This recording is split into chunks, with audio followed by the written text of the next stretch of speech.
here are 6 basic HR management tips to ensure that you are not a robot or someone who is cold-hearted at work. In order to succeed in our current fast-paced and volatile business environment, each human resources professionals needs to have a broad general set of skills as well as their understanding in their expertise. Hello HR managers and business startups out there.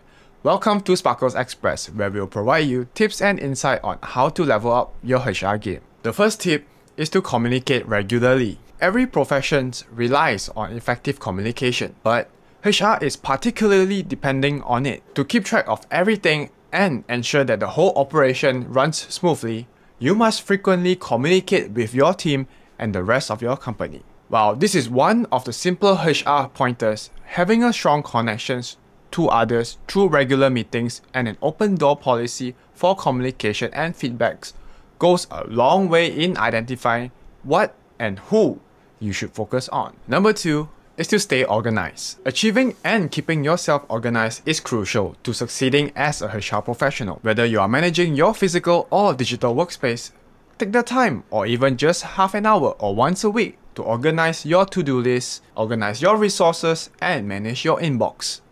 The most important things you can do is keep your time management skills sharp. Whether you're busy or not, you're dealing with the people who keep your business running well. Prioritize your objective, set aside time, and create a daily routine to prevent procrastination. Number 3, be tough but firm. As an HR manager, you might need to handle company policy issues or handle employee problems. You need to be fair and just when dealing with problems or disputes concerning how employees behave and perform their duties. It's vitally important to consider the context in which any breaches occur.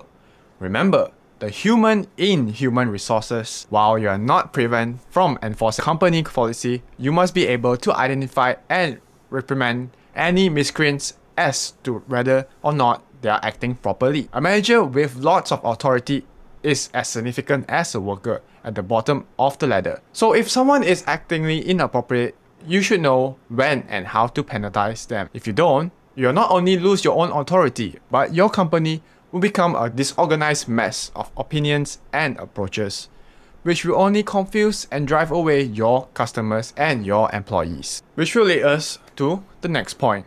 Be open to hearing. It's okay to adopt a flexible approach when you're enforcing policy. You should always listen to what people have to say about it and about anything else they are dissatisfied with. And you should always take their feedback into account. Having an open communication policy, even if you don't agree with someone's viewpoint, is one way to achieve this. Policy should occasionally be updated with new measures taken to improve the current situation. Even there are exceptions, such as discriminations. In order to become a HR manager, you must lead by example.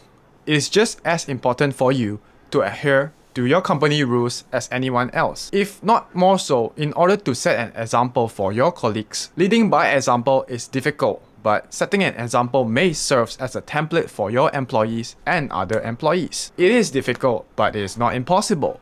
To enforce rules that you yourself disobey, and doing so will not only create resentment against the position, it will be much easier to connect with employees if you stick to the same standards as everyone else, so that you will keep everyone's support and follow the standard of operation. Last but not least, be as specific as possible. Being an HR manager requires clarity and transparency. Whether you are describing duties to a new hire, evaluating the processes your group follows, or even addressing the tough gray areas of the corporate policy, you must be clear and specific about it, of what you are saying and what needs to be completed.